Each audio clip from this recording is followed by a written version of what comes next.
Yeah. Yeah, they're battling, and then north of us, right, so Fort Nelson and then Fort McMurray as well, so all across the north. Yeah. It's Scary not a good situation, and it keeps, every time I come here, it keeps raining. I was here last week and it rained all over the place. Keep coming. And just keep Just keep on. coming, yeah. I was told you guys would take it home with me, no, didn't get it off. I've been praying for rain out there. My daughter took Maybe down you guys from, been saying more prayers than we have. yeah, you're in the Bible Belt, right? Yes. My daughter drove down from White today and she said it rained all the way till she hit her. And it's, yeah. We didn't have any rain in Rosanna today. About 7 o'clock, we'll call the meeting to order. Any additions to the agenda? Hearing none, somebody wish to move the agenda? Any discussion on Richard's motion? Hearing none, we'll call the question in favor. Opposed, seeing none, carried. Okay, moving on to the council meeting of April the 22nd. Any errors, omissions, questions? If not, somebody wish, Judy? Judy moves it. Any discussion on Judy's motion? Hearing none, I'll call the question in favor. Opposed? Seeing none, it's carried. Okay, the minutes of the special meeting of April the 30th. Committee of the whole, sorry. Any discussion on that one? If not, somebody? I'd like to move them as presented. Okay, thank you, Cole. Any discussion on Cole's motion? Hearing none, we'll call the question on favor. Opposed? Seeing none, it's carried. Well, we're fortunate to have Glenda and Jackie, I guess it is, here tonight from the Stars. Okay, Richard broke his chair. Apparently. Anyway, so we're fortunate to have you two. So if you'd like to come into the center and have a... I think that chair has been haunting poor Richard. Okay, so the floor is yours. Thank you very much for coming. Thank you very much. It's a pleasure to see all of you again. So first and foremost, I want to inform you that Jackie is joining my municipal team, and so she's co-located out of Bazano, so help me to do all of southern Alberta so that it frees my time up now, because it's a very large province. And I've been doing this for 18 years now, so and we've had so many municipal supporters on board as a collective effort, so now we need to have some extra team members. So Jackie will be taking over to provide you your annual updates each year for southern Alberta. So I'd like to welcome Jackie Seeley, and if you could just say a few things about yourself. Well, yes, so I live in Rosanna, and now I know where I recognize Lyle from, real estate. So yeah, I live in Rosanna, born and raised there, so a small town person, much like yourselves. And I worked in nonprofit for years, actually in adult learning, so I know Barb from that world. And I was also on our municipal council for 7 years, so I'm very happy to be with STARS in support of this essential service. I'm pleased to come and bring you your annual updates. See, I'm leaving you in very good hands. So with that, if it's all right, we'll get started then, shall we? Yeah. Okay, so first and foremost on the first slide, yes. You know, in any medical emergency, the first moments will determine the rest of what's yet to come for a patient, whether or not it's, you know, like, I'm sorry, I'm losing my train of thought here. The first moments determine the difference between life and death, or possible long-term residual effects, or full recovery. So STARS is your best hope in a worst-case scenario. And we are now providing critical care anywhere. More to come on that. Next slide, please. Oh, yes, sorry. That's all right, we switched things up a little bit Yes. for tonight. It's Monday. All right, so here is the financial slide for Alberta revenue at STARS. So previously we had a 10-year affiliation agreement with Alberta Health Services, and that expired in 2020 and has been year to year since. So it was at the 20% funding up until 2022, when they announced that they were considering moving to 40% funding. So we were happy at the end of 22, they did approve 40% funding, and which totals 15 million. That funding excludes the cost of the Emergency Link Center, that is our dispatch center in Calgary, excludes education and training, and excludes administration. So with 3 bases in Alberta, Calgary, Edmonton, and Grand Prairie, it costs 10 million per base to operate. So that 15 million goes toward the operational expenses. After that, we have another almost 28 million every year in Alberta that has to be fundraised. Thankfully, with the Stars Lottery, which ran again this last January, we were able to bring in net revenue of 10 million. So thankful to Albertans for continuing to stand by our sides and support that lottery. That pays for 1 base in Alberta, so that's a very important fundraiser for us. After that, another 18 million must be fundraised. So that comes from our corporate donors, businesses, individual donations, and also a number of events, which I'm sure you've heard about a few, that run across the province that brings in revenue for Stars. In addition to that, we also have about 2.2 million that's coming in from our municipal initiatives. So, and as Glenda said, we're continuing to grow that. So we're very happy, with this united effort, we're achieving success together in sustaining Stars. Next slide, please. So here we have a map of Alberta and northeastern BC. And everything that you see in green shows municipal support of Stars. So we've been very busy. There are still a number of requests that are pending, but we actually welcomed 9 rural municipalities. We have to add 1 more to that because MD of Tabor has also come on board down there in your southeast corner. So we're very happy about that.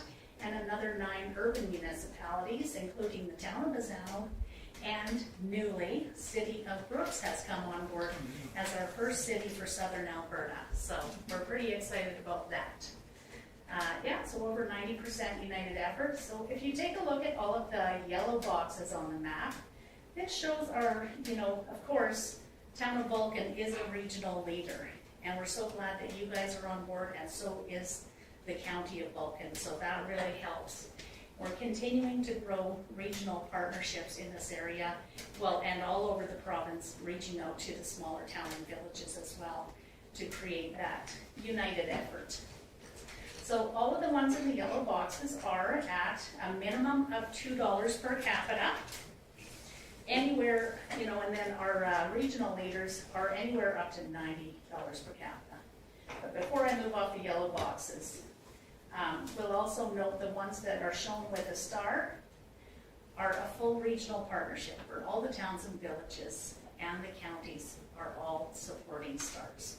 So we're pretty excited about that. We're growing in Southern Alberta and have a number in Northern Alberta. Our municipal leaders, 70% regional leaders are at a fixed rate to alleviate fluctuations in census data. They're on a standing motion, and they're a fixed line item in their budget, in their protective service budgets, to create that sustainability and kind of alleviate any worry for us. And so we really appreciate that. So this united effort is continuing to grow. Next slide, please. All right, so this is a mission report, mission statistics over the last 5 years for town of Vulcan and within Vulcan County to the end of March. So as you can see, we'll just kind of show that already this year, there have been 3 missions flown. Over the total of the 5 years, it's about 45 missions flown, with on average 8 that are town of Vulcan. So either interfacility transfers from your hospital, where the patient is picked up by ground ambulance, taken to the hospital, and if deemed critical, then Stars is called. And then the other couple are scene calls that were right close to Vulcan. So on average, 8 missions every year, and for the total county, 17 missions per year. So it's pretty high volume out here. Next slide, please. Last year, you might recall that Glenda presented our postal code project, which was over 10 years in the making, on the wish list for Glenda. So she's pretty happy to be able to share these statistics. So we'll take a look at the left-hand side first. You see a number of blue dots there. So utilizing patient postal code only, we access data back to 2010. So within Vulcan County, there was a total of 117 missions of residents flown. So the postal code shows where they lived at the time they needed stars. So 117 residents were flown since 2010. The update since 2023, actually first, there's a lot of data here. So bear with me as I practice homing this in and making it really good. So for Vulcan County, 61 missions flown. Or pardon me, town of Vulcan, 61 missions flown. And since last year, another 7 residents were flown within the whole county. So 2 were from Vulcan, 2 from Lowman, 2 from Champion, and 1 from Moss Lake. Now, on the right-hand side, more interestingly, shows where the patient, like where your resident was at the time they needed stars. So accidents and injury don't just happen when we're close to home. They happen whether we're traveling on holidays, recreation, or for work. And then again, referencing that there was 117 residents flown since 2010, 78 picked up in the town of Vulcan, and 39 residents flown from 19 other locations that are listed across the bottom there for you. So your residents have access to stars across Western Canada. This is testament to the value of our partnership. Next slide, please. Glenda. From a more of an operational overview, STARS is more than rapid transport. Through our Emergency Link Center, it is the hub for STARS to be able to respond physically or virtually. So they are integrated with all dispatch centers across the province and all resources that are available. We use precise GIS mapping coordinates to help locate the patient as well. And now that STARS has been deemed the critical care provider in Alberta, so we also dispatch Halo and Hero response for southeastern Alberta and northeastern Alberta. They receive over 36,000 emergency requests every year, so they're involved in many, many requests, almost like 100 per day. Also, our transport physicians are now available 24/7. So they are now providing medical and procedural guidance on all critical calls. So regardless of the mode of transport, once it's deemed critical, it is our transport physicians that are doing all the decision making for that critical patient. You know, what receiving hospital is going to be needed. They'll be notifying them. Maybe they will be making the logistical arrangements as well on the back end. So while we are responding with the patient en route, the STARS transport physicians are making the logistical arrangements with that receiving hospital for scheduling a neurosurgeon, scheduling the cardiac cath lab, possibly mandatory CAT scanner for a stroke patient. So these types of things are happening simultaneously so that we are saving precious time on both ends of the mission.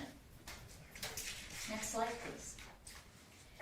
STARS is well renowned, known as a innovative leader.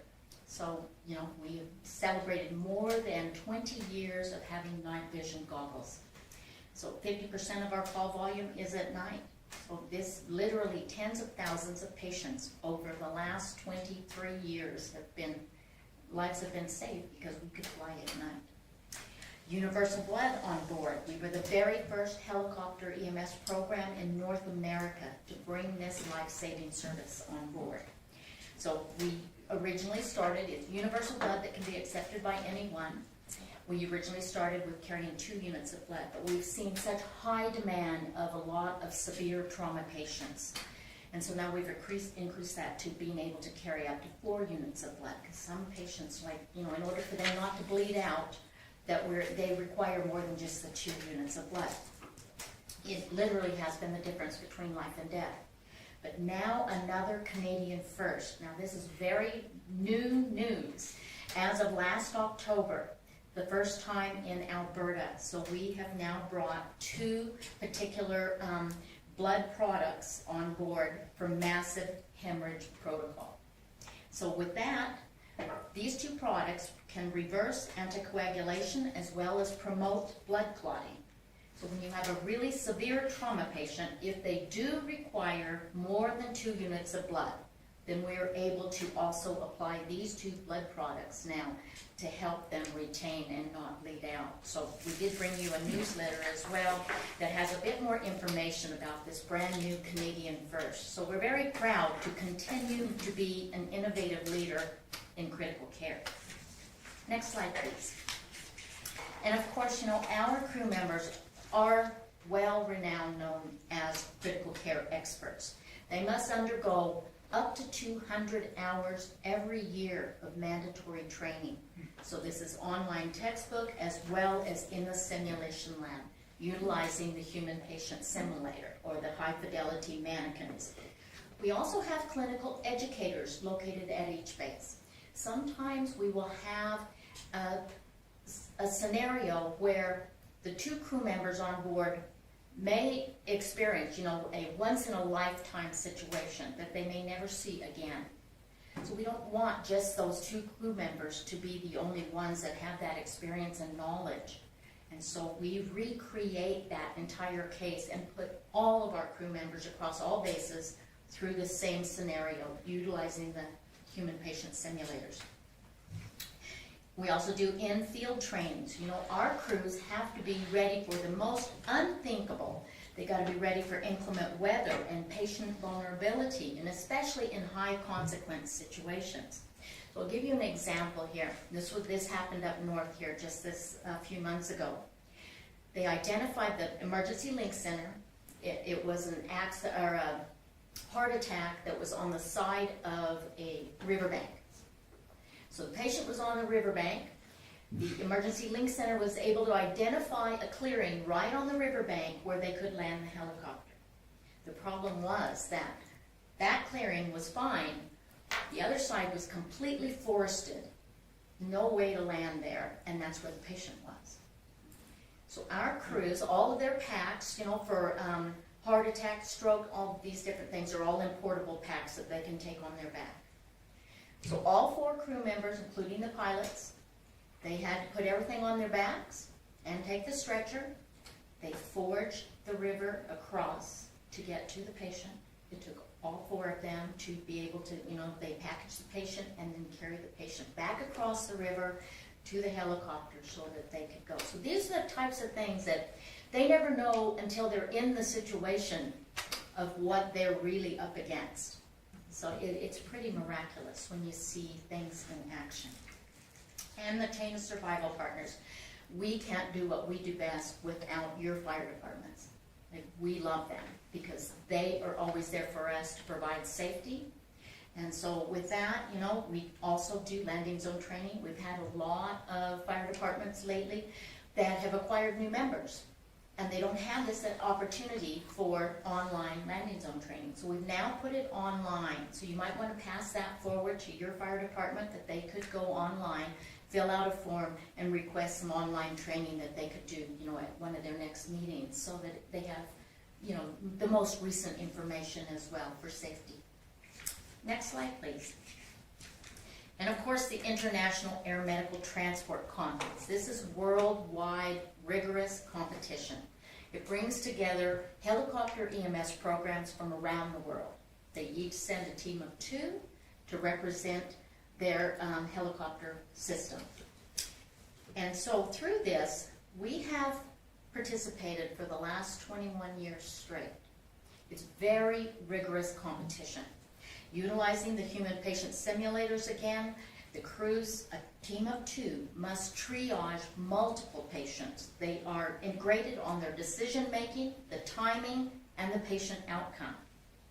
To give you an example of this was last October, and our team of 2, they were presented with a case where it was a head-on collision.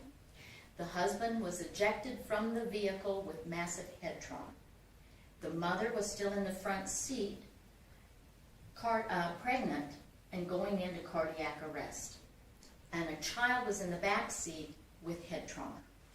So you have 3 different locations of patients for a team of 2 that they have to manage all these critical patients. And then the lights went out at the conference center, and our team had to manage their 3 patients in the dark for about an hour and a half. Those are the kind of things that unthinkable that they have to manage. We are very proud of our team members. In the 21 years that we have participated, we have taken first place 7 times, and we have been top 3 in the world all 21 years. So we feel and hope that you feel we are bringing your residents the highest level of critical care available in Alberta. So in closing, I would like to say, next slide please. Thank you very much, Town of Vulcan. It's been an absolute pleasure to continue to work with you. We really sincerely appreciate the partnership that we have shared for decades. You've been a partner with STARS for a very long time, and I've had the pleasure of working with you for probably at least a decade and previous councils. Your current pledge of support is at $2 per capita. You've been staying at $2 per capita on a standing motion, meaning that we have been a line item in your budget each year. We would like to ask, I mean, this is fine, we're more than happy with this, but we would like to ask if you would consider to join more than 72% of all of the province in those little yellow boxes that Jackie had showed you, where they have moved, a lot of them have moved to a fixed rate of support so that we don't see fluctuation each year. We actually did that.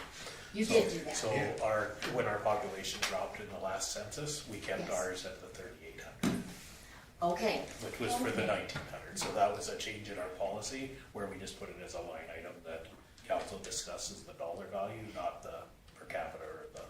Well, thank you very much for that, because that, you know, the mission rate continues to increase, right? Fuel costs are increasing, medical supply costs. We need to have that sustainable, and we know what we're counting on, right? So we've really been asking the majority of all of our municipalities to move to a fixed rate of support. So we appreciate that, and if you can still maintain that it was at least within the $2 per capita, then we will continue to celebrate that you are one of our regional leaders. So, you know, we're averaging 9 to 10 missions every day. Every day. So literally, a life is saved every day. But partnership has made it possible. Next year, STARS is celebrating its 40th anniversary of serving Albertans. And with that, we want to thank you again for your partnership. And we have an opportunity here that we would really love to present a plaque to you, to something to show your residents that you are doing something very special for their health and safety each year by being a partner with STARS. So we really appreciate the partnership we share with you so much. Great. Huge. And Can we have a photo on this? yes, but before we do that, is there any questions for Glenda or Jackie? I know you guys, most of us have heard it before, and Yes. really appreciate it. I know you said the range is between 2 and 90. I guess over the whole range, what would be the average? I know that.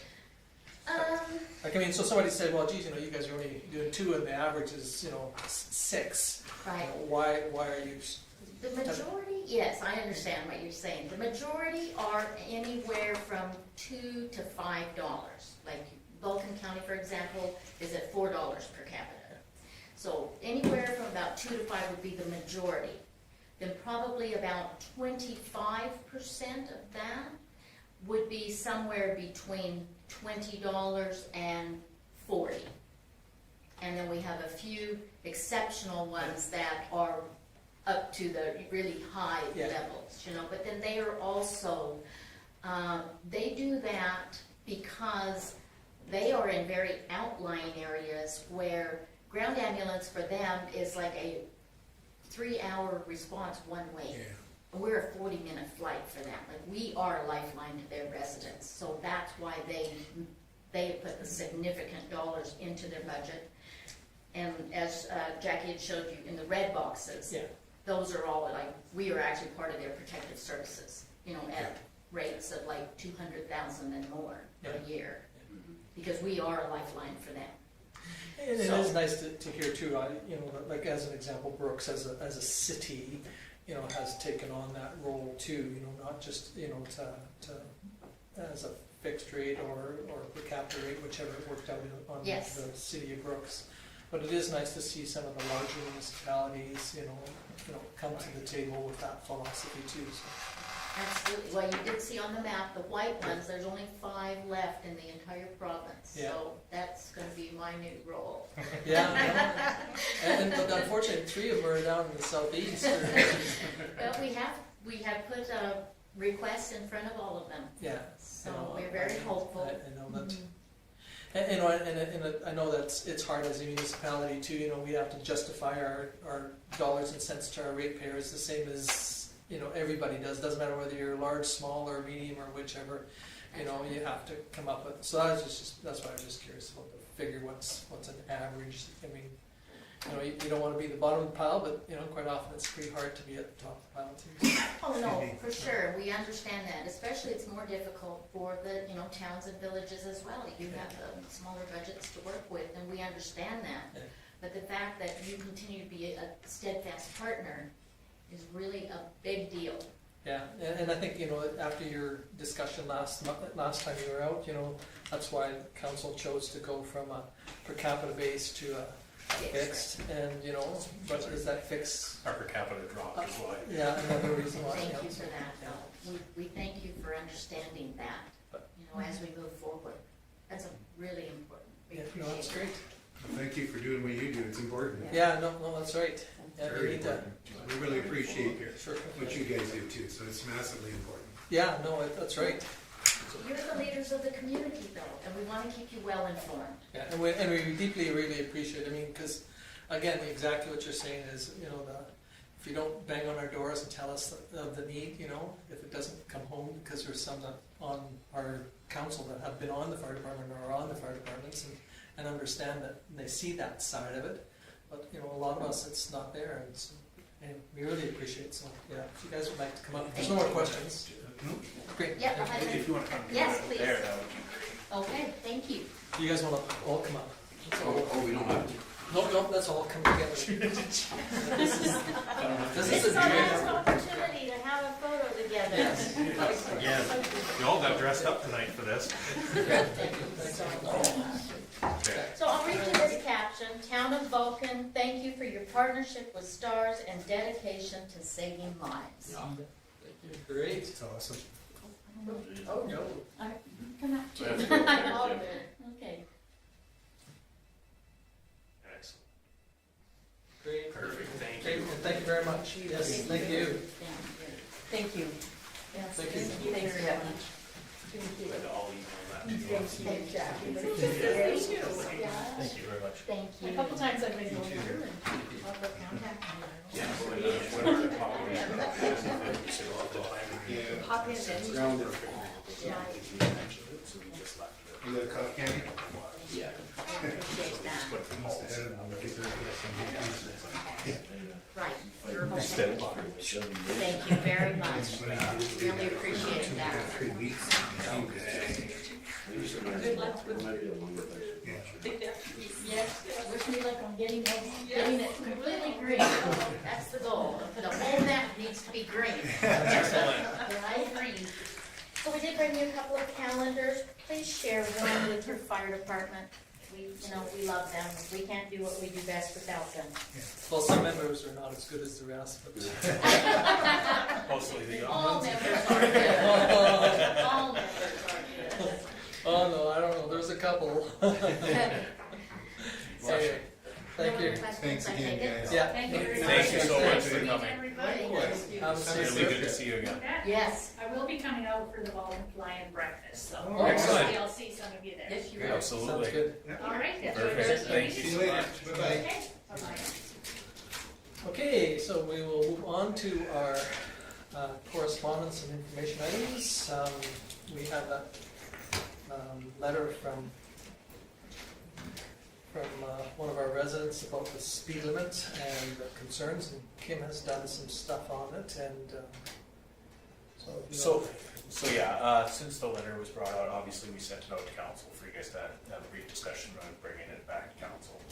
I had a conversation with the RCMP on specific enforcement throughout the community, and they're more than happy to help with that. I've also talked to both of the county police officers, said that they would also put some more attention to that as well.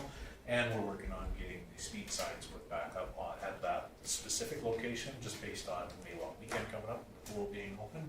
I've also reached out and talked to Jenalee. It was kind of interesting. It was, told her that it had been a while in between our council meetings for you to have, that I was bringing it to council, and she kind of joked. She said, "I kind of forgot. I wrote that." She said it was based on an incident that happened there, and just happy that you're acknowledging it. And we're working towards a solution. So. And as most of you know, that travel Main Street, there is a speed bump on Main Street. It doesn't go side to side, but it goes probably 80% of it. So, matter of fact, I For saw right now. one of our local residents must have forgot that it was there, and when they went by, and I could see the stuff in the back of their box in the air before it landed. But yeah, so Kim did take it up with Stu too, and you know the concerns of a speed bump, and what the concerns are.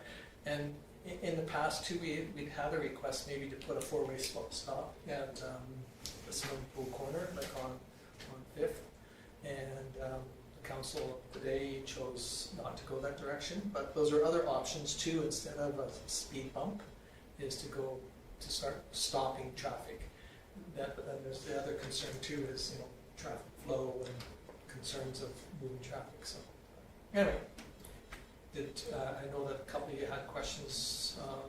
Did you have anything else to add or question on it? Did you talked to the RCMP? What was their opinion on it? Oh yeah, they're more than happy.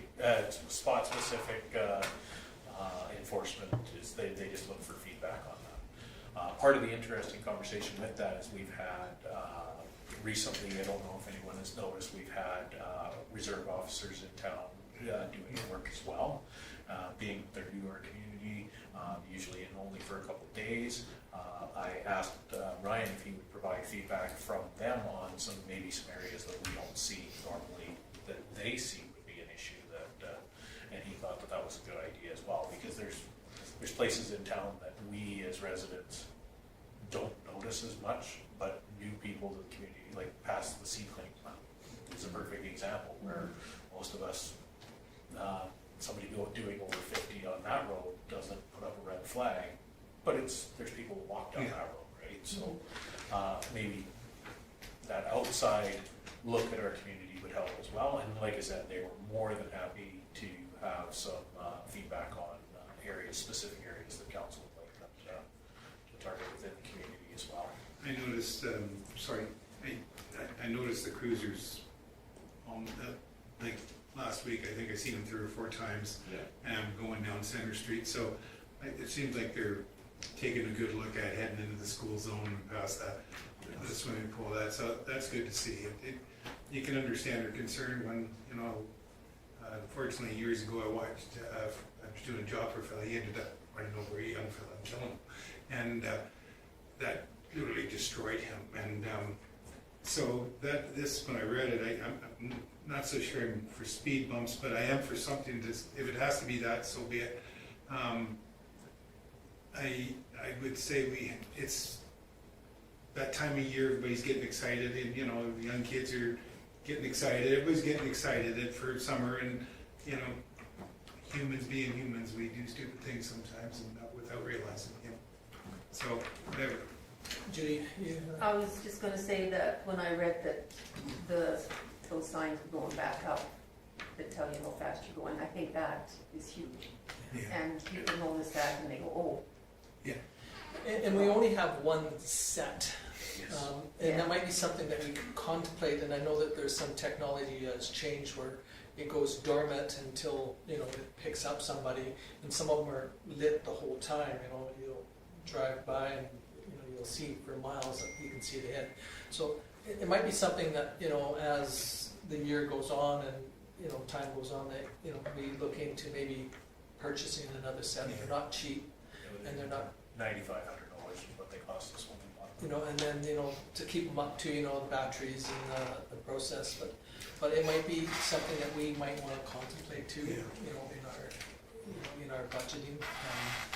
The only hang-up for not having them up today is they are password protected, and we are waiting to have password reset inside the program. They locked them up.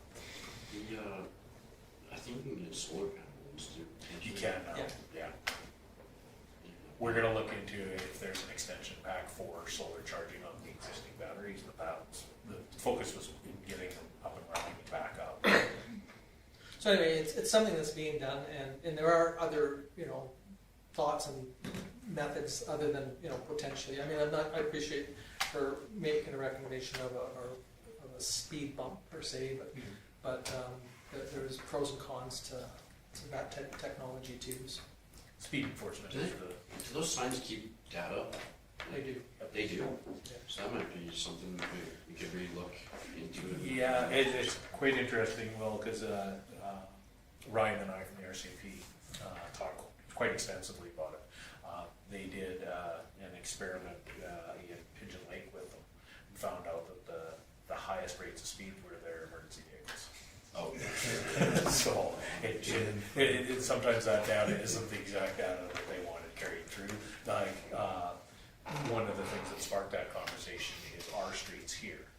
The perception of speed is a lot different than the actual. Reality. So for anybody that's in this room that has driven on any of our side streets, look down at your speedometer next time. It's just about impossible to do 50 kilometers an hour down one of our streets because it's way too fast. Yeah. And that's the thing. So when somebody does do 50 down one of our residential streets, it gives the perception that they're going. And so the residents in turn will say, hey, they were speeding, they didn't do it. Like say, but this letter says 70.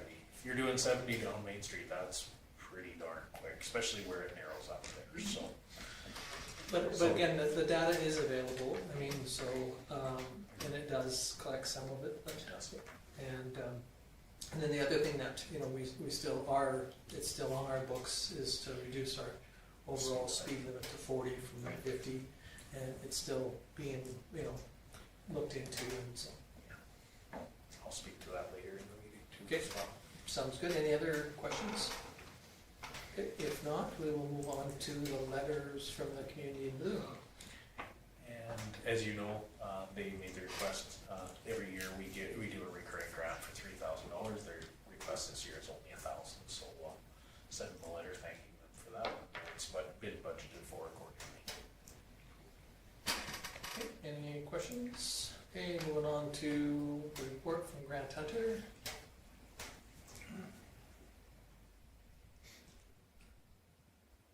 Okay, then the news release from Fresk. Kept that pretty secret, Will. Yeah.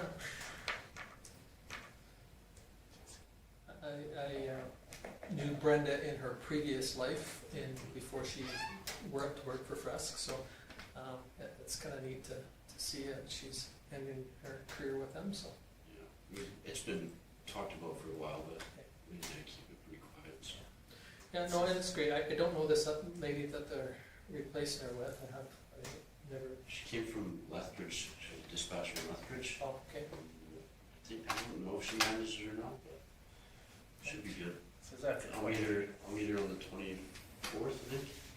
Sounds good. Says after 28 years. That's not that long, is it? No. Yeah, she started that thing. She started it pretty much. Yeah. Yeah, she's been really good to work with too. Okay, we'll move on to the Royal Canadian Mounted Police report, Q4 report.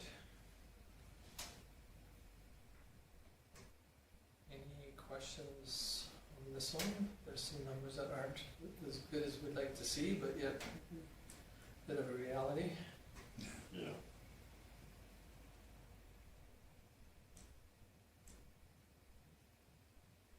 Okay, no questions. Move on to Chinook Arch.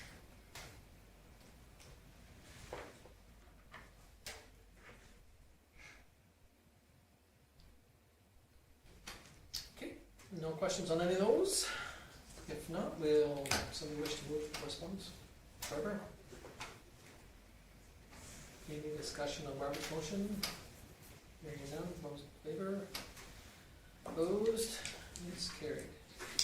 Okay, moving on to the financial, the operating budget and 3-year financial plan. So as you know, we had a chance to go through this committee of the whole. Through the discussion at the committee of the whole, it was direction given to maintain the budget that was presented at meeting, so we did that. Brought it forward. The only difference between what you saw and now is the province requires us to do a 3-year financial plan. Guessing that what things are going to be 3 years from now is just about impossible in this economy, so we know the things that are going to go up, police funding, those sort of things, we made those adjustments at the actual cost. Everything else we increased it at 2%.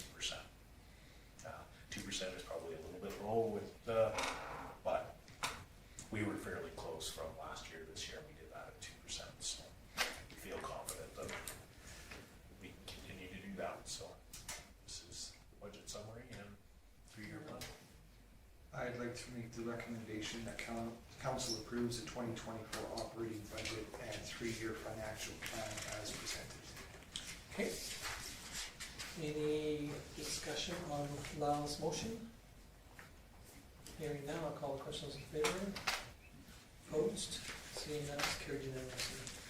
Okay, thank you. And again, we had it in our special meeting to talk about the capital budget and 5-year capital plan, and so it's before you.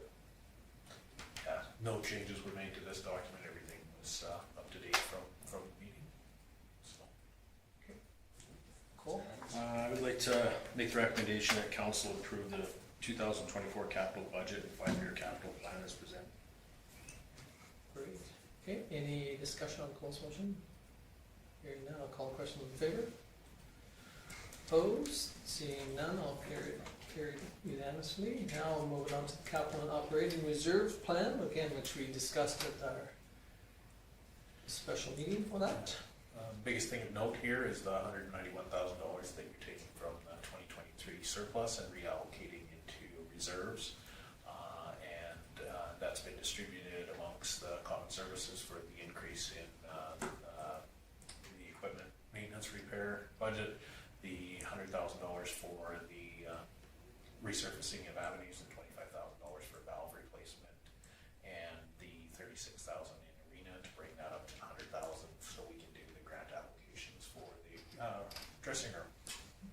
And anything in red is expenses that have already been approved, and brings your plan to total reserve of $2,705,000. Okay, Judy. I'll make the recommendation that council approves the 2024 capital and operating reserves plan and directs administration to transfer $191,000 from the 2023 operating surplus to the capital reserves as presented. Okay, thank you. Any discussion or question on Judy's motion? Hearing none, I'll call questions in favor. Opposed? Seeing none, it's carried unanimously. And again, the 25-year capital equipment replacement plan that was discussed at the committee of the whole on April the 30th. So we adjusted, as we discussed, we adjusted all the rates with a 2% escalation every year so that we can keep up with inflation. As you can see on the bottom, worth noting, it does require $145,000 annually. Now that is with the increase for inflation, so the actual amount that we used as we discussed and what we put in the budget was the $127,000 that we need. When you average it out over the 25 years, it's $145,000. So if anybody were to question your budget, why did you only put $127,000 away when you need $145,000? It's because of the inflationary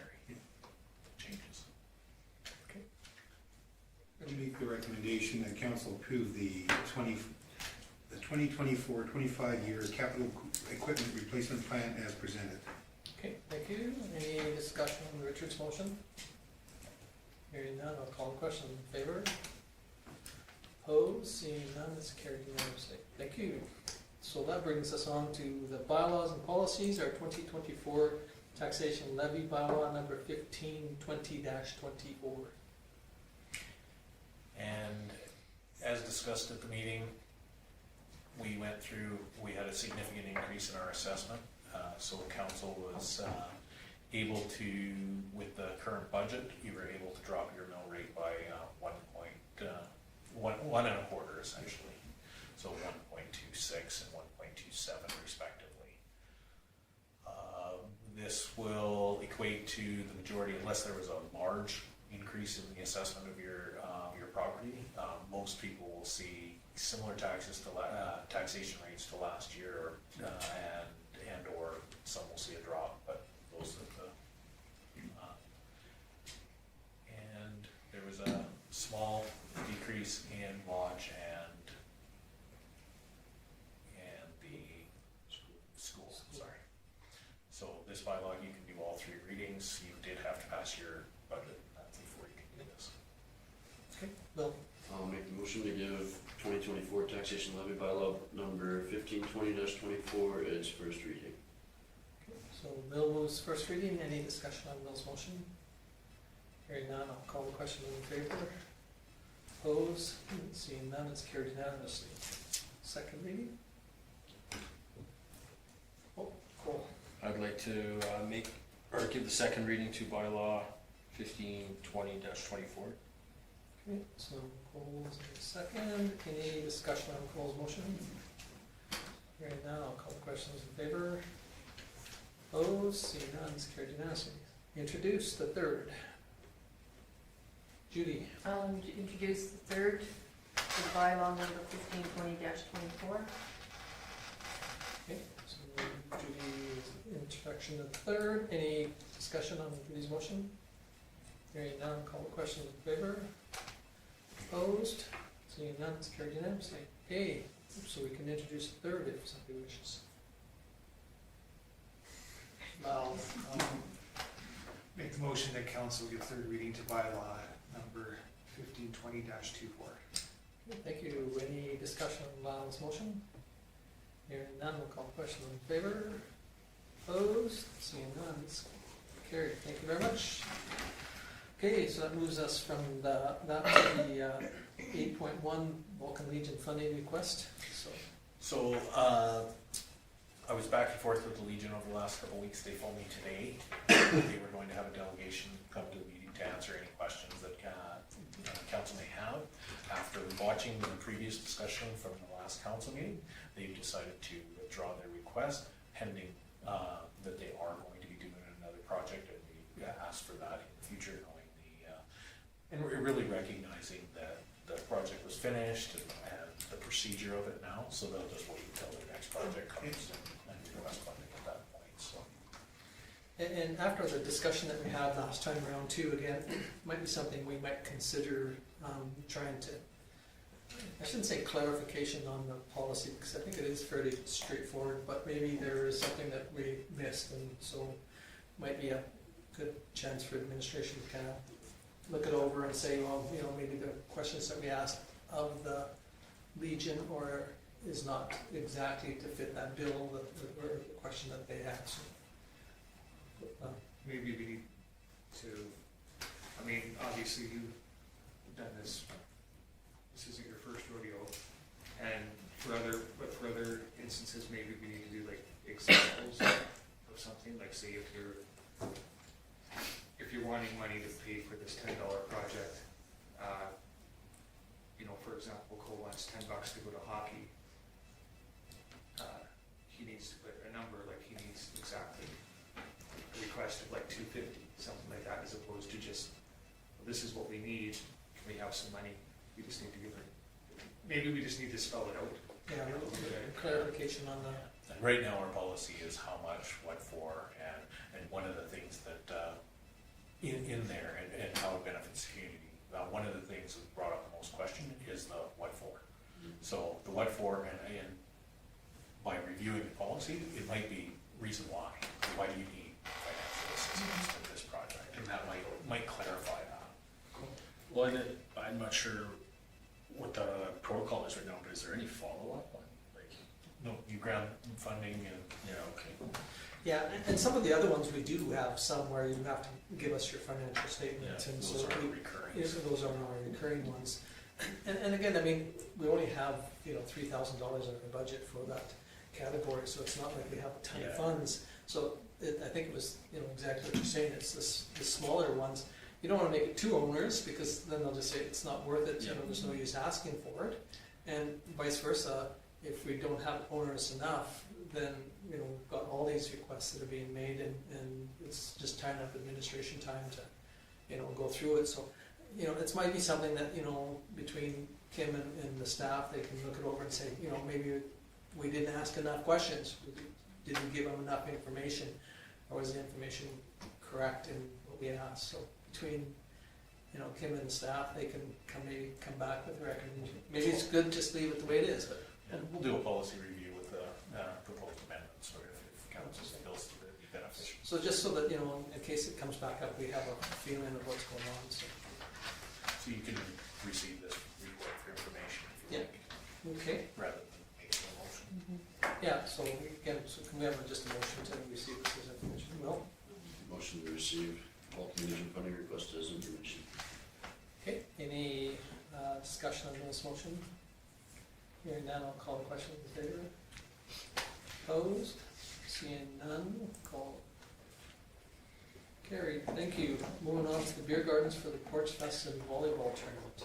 Yeah, so Recreation is working to organize the Porch Fest, and they're having a volleyball tournament at the beach volleyball pit this year. One of the things that was brought up was possibility for beer garden concession with them. Of course, Recreation doesn't want to run a beer garden with them, but they also, with the timing of it, are looking for a group to do that. Don't want the group to have to, okay, we'll do that, and then bring back a proposal to council to do it. So this is the Recreation Department asking for council permission to hold beer gardens in the pool park, which we would do for any group, but we don't know who the group is yet. So. Legality wise, what's the legalities for the town, because it's on town property, we're renting this to somebody, if somebody gets drunk, gets somebody, Everybody operates under their ALCG license, so if you do the beer gardens, you have to get an ALCG license, and every beer garden we do is on town property, so we cover it for insurance wise. Okay, so we're not sure it's gonna happen, but if it does, they're trying to I want a motion from council to say motion it's okay to do it. to move forward, because it's coming up in June, which only gives us a couple meetings to. I'll make the motion that council approve the use of swimming pool park for the beer gardens event to be held in conjunction with the Porch Fest and beach volleyball tournament events on Saturday, June 22nd, 2024, and directs the community service manager to assist in the coordination of this event for the posting of organization protocol. Okay, great, thank you. Any discussion on Will's motion?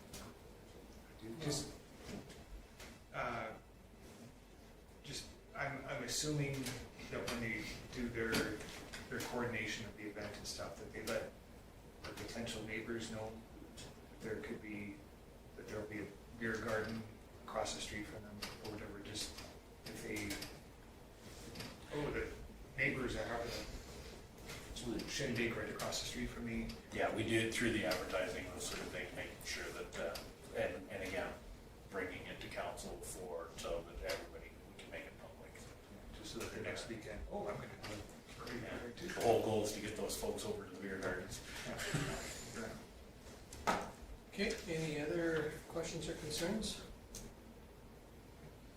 Okay, if not, I'll call the question, those in favor? Opposed, seeing none, it's carried.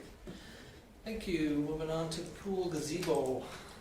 So this is fairly new. One of the things that came up is that we're getting more and more calls, people wanting to pre-book that in advance. And one thing that is been brought forward with that was, well, somebody could go in, set everything up, get the barbecue ready, go home, pick up their family, bring it back, and somebody else is in there.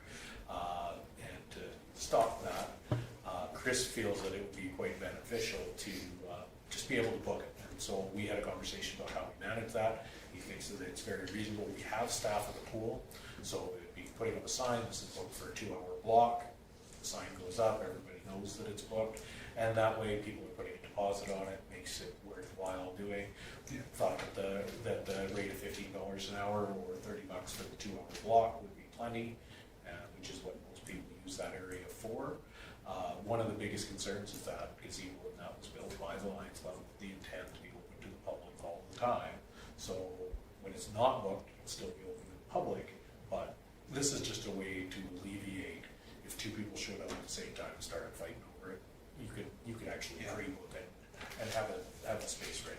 I actually am opposed to this, because I think that it's actually quite wonderful to have something that's, like, I know it's coin operated, but it's still free. You know, and there's very few free things for families to do. And they can afford a couple coins, and I understand the reasoning behind the bookings, but then it's gonna be a first come, first serve thing again, sort of like the pool. And a lot of families who may not be able to afford it at that cutoff time, they have no luck for the rest of the summer. And so I'm very opposed to it. So. Just what happens if someone who doesn't book it goes and sets up at noon, and then someone booked it for 1 o'clock? Their family's there, and then they come for 1 o'clock for their booking time, and then they call you and they're all mad because someone's already in there using it. Yeah, and that's why the sign needs to go up in advance and I personally have that experience. I went and cleaned the entire space, cleaned the barbecue, got it ready, all in the morning for an afternoon birthday party, and I showed up and a family was using it. And so we had family coming from all over, and we sat over there, and I went home and barbecued because the family didn't leave. And that's what they're trying to eliminate.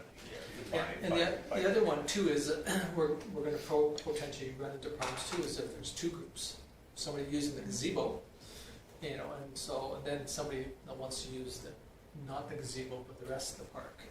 So then you have that, again, that bit of concern is like, how big is the gazebo numbers? Like if I bring my family, you know, and there's 100 of us, we're going to need more than just the gazebo area.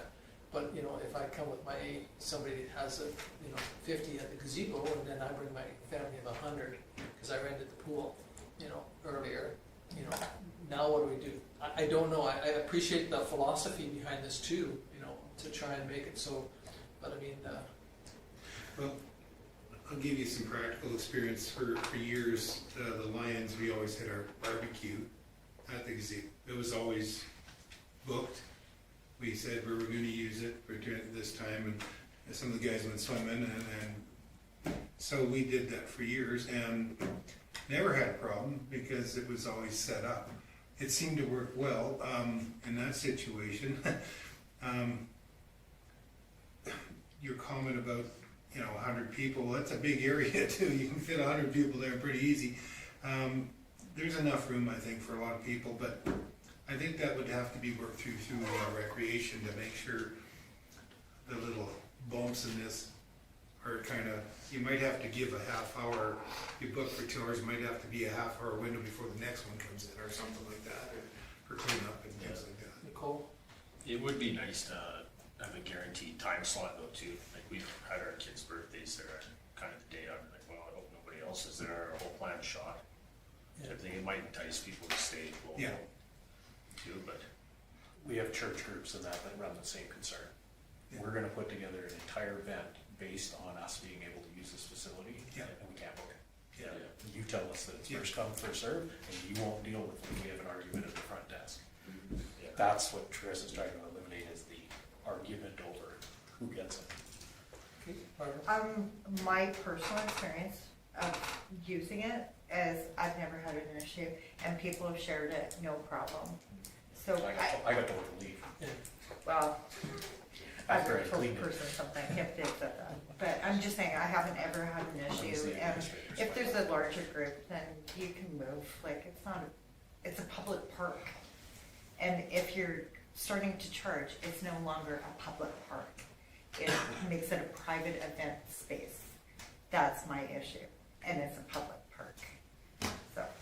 Judy?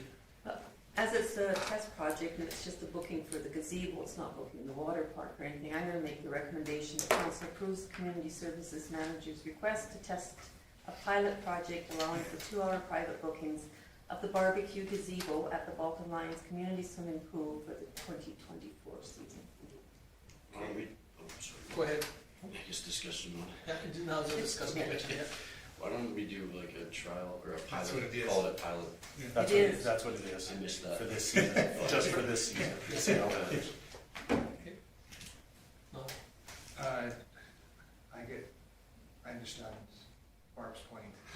I also understand the argument from the other side. I think it's gonna be like say, a pilot project, it's gonna be a learning thing, kind of like our first year at the pool. It was kind of a disaster with the, well, not a disaster, it was a challenging time. Learning something new, trying to book everything, and I think just as long as we're prepared to have hiccups along the way, it's gonna be a learning thing. I guess that's why it's called a pilot project. Yeah, and I think too, you know, it's only the gazebo. It is not the rest of the park or the volleyball courts or the whole area. It's just the gazebo right at the moment is what's being proposed. But, yeah, Richard. I just have one more comment. I actually think this might actually increase usage. I'm sure there's a lot of people think, I'd like to use this, but can you get in there to use it because it's public? If you have a chance to book it, a time slot, now that's yours. And I think once that gets out there, that's gonna create more bookings, and I think it'll take away what happened to you. You know, I think that can work to an advantage, and I think once everybody gets used to it, if it works, great, I think it will. I think it's gonna increase the actual usage of that gazebo and barbecue. Okay, cool. Well, and if you are dependent on, say, like in the situation I was, there was 60 kids there I was supposed to cook for. If I didn't have guaranteed, or it would have been nice to know that I had a guaranteed cooking tool, I guess, or facility, or else there kind of goes the plan. Yeah. So I don't know. I guess if it doesn't work as a pilot, we just move away from it. Yeah. Yeah, we can always go back if it doesn't, or alter it. I mean, you know, when I talk about 100, like we have the swimming pool rented for a day, or an hour and a half, or 2 hours, whatever the length that my wife rented the facility for. We've done it for 4 years in a row, and when we're done, we go out and use but we don't use the facility because, you know. So, but we're going to use the rest of the park. Yeah. And I guarantee you, when we bring in the Grant family, and there's 100 there, it doesn't take long to put a good sized dent on that. Lucky there's a new beer garden there That's too. There was discussion about not charging a fee, and really what it came down to is we're going to have lifeguards that are going to have to manage, like putting the sign out and that for. And again, this is why it's a pilot. It might only be 2 times in a year, but it might be 3 times a day. We don't know yet. It's been getting those phone calls. But the $30 for the 2-hour increment was to cover the cost of somebody moving the signs around those things. Okay, any other comments, questions? If not, we have a motion on the table from Judy to proceed with this for a pilot project for this year. I will call the question. Those in favor? Opposed? So it is carried. 1 opposed and 6 in favor. Okay, moving on to the cameras for the pool. So this is pretty straightforward request. This is for the installation of 8 cameras. They're all going to be either deck or outside of the pool for security monitoring and or making sure that, as the report says. It also covers our lifeguards should an incident happen, make sure that protocols are being followed and that. So the system that is proposed is the prices that were put together were from Defender directly. If there is, I asked that because I wasn't sure where they were going to be purchased from. Right now it's Defender directly, but if they can find that from a retailer that's at a lower price than buying direct, they will try to find that. But this is the price directly from Defender, and they feel that they can install it themselves. Is there any ongoing cost, like a monthly thing that we have to pay? Nothing? No. We're already paying for the internet, Yeah, okay. whatnot that we need for it. Go ahead, Cole. I just recently set up a camera, there's no incidences for it down, but it's pretty affordable for how many cameras we have. Yeah. And I think it could be a legitimate deterrent, because I remember in our high school days, some kids would sneak into the pool, and some kids would. Some kids in this room. We all Do make it. that. But no, I think it's a good idea. Yeah, we get it. I think in today's society, we will have to look at something like this to try and reduce our, potential damages and liability to our staff, because sometimes nowadays, some people say your staff did this or didn't, and this can go back and be able to capture it. I know that municipality just to the south of here just had an incident at their facility, and because they have cameras, we're able to go after the individuals and do some corrective actions for them. So It's big for if there actually is an incident where someone is hurt or something, you have to do a rescue, you can use that. Yeah. You get a $5-something million pool and we're gonna spend $1,000. It's quite interesting, because that was one of the first questions that was asked, with the amount that we spent on the pool, that we didn't put cameras in. Yeah. Yeah, and the potential for vandalism is a prime target in that place, I would say. So. Yeah. Just a question regarding like the fun times we've been having with TELUS and the charging and that. I was just wondering if maybe approaching TELUS to see something in good faith after charging us, because I know they offer security services for homes and that, they offer deals. But theirs is that they install it and they maintain it. This one here is gonna be, We just Ours. install it. And it's monthly. this is ours. So there's no, There are things that I can ask our brand new TELUS rep that I got an email from today, so. Okay, I just threw it. yeah, Farnden. I'd just like to make the recommendation that council approves the purchase of a security camera system for the Vulcan Lions community swimming pool as presented with costs not to exceed $950, with funds to be drawn from the pool capital reserve. Okay, thank you. Any other discussion on Barbara's motion? Hearing none, I'll call the question in favor. Opposed, seeing none, it's carried unanimously. Moving on to 8.5, rehabilitation of avenues. So everybody's had a chance to read the report. It was really good news this year. Solid paving. Stu feels that they are giving us we want to work for the town of Vulcan again, because they did work for us in the past. Haven't received very many quotations the last little while. So they did some work for Henry DeCourt last year and approached Stu about this year's program.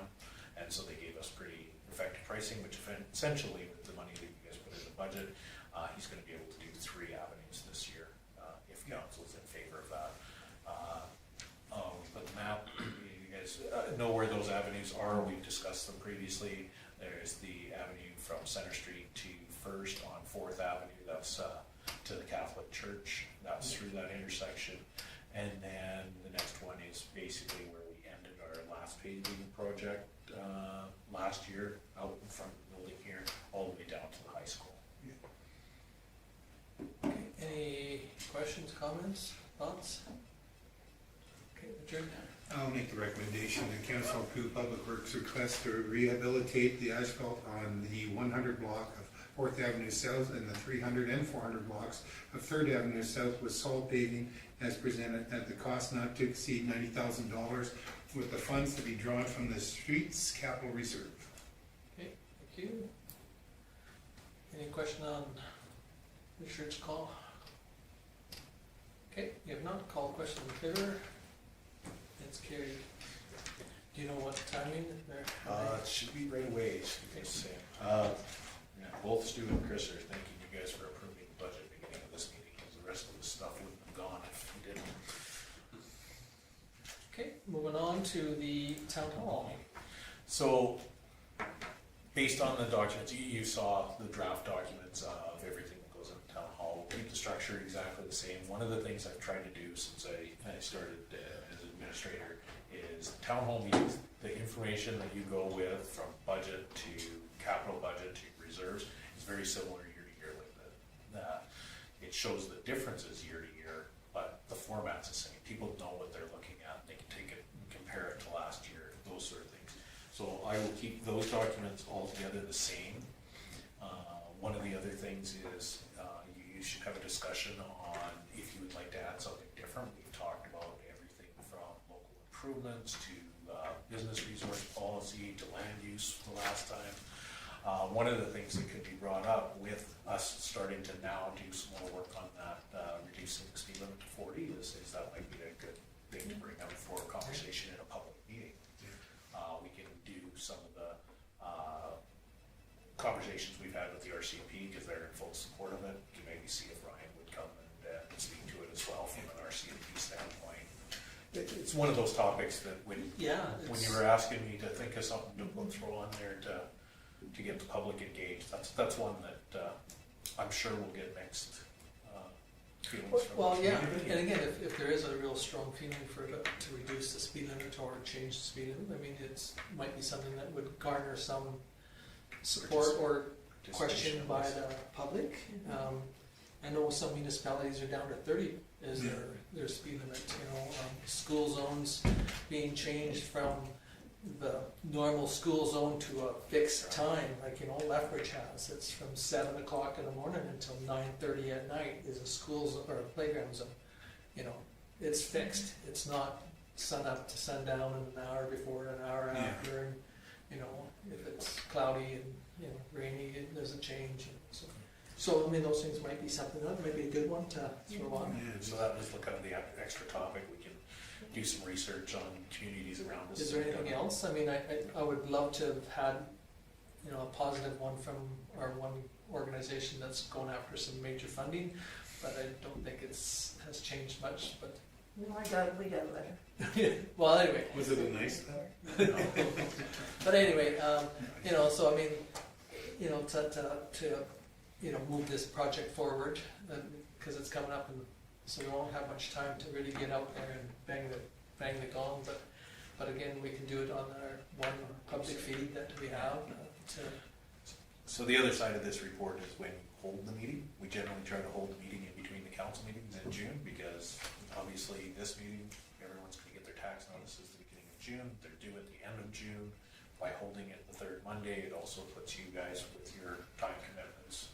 Usually people leave you alone on Mondays because of council meetings, so we hold it on that third Monday. And I know it might affect, was it Will? I'm not able to attend. Yeah, but again, I mean, unfortunately, not to say that we haven't had huge crowds, and not to say that I don't appreciate, but because I really do appreciate all the support from council, that's for sure.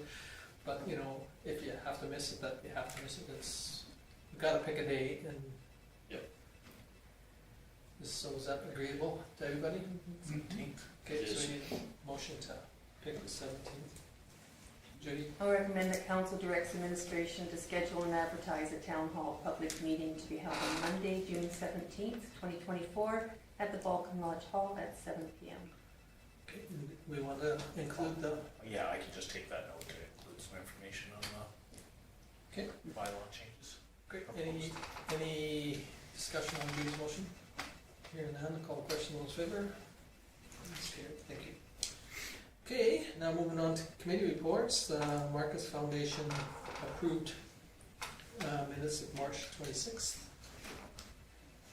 Judy's brought this up, but again, is there any questions on anything that was presented at their meeting? Okay, seeing none. Waste commissions. is the next one. Any questions on the Waste Commissions? Okay, if not, Mayor's leaves. April 5th.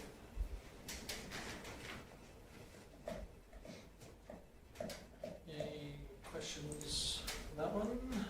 Okay, if not, the last one is the Family and Community Support Services, FCSS.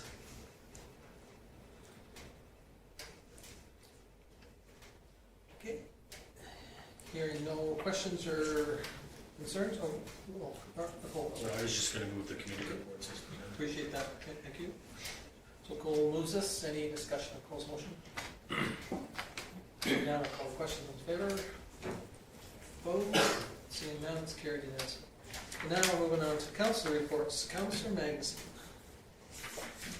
I haven't had any official council meeting since our last meeting, but on April, it was the 23rd, I did attend a wine and cheese event at the tourist center for businesses in town, trying to get businesses involved with the Vulcan and other local events. And it was, first of all, it was a well-run event by tourism group there.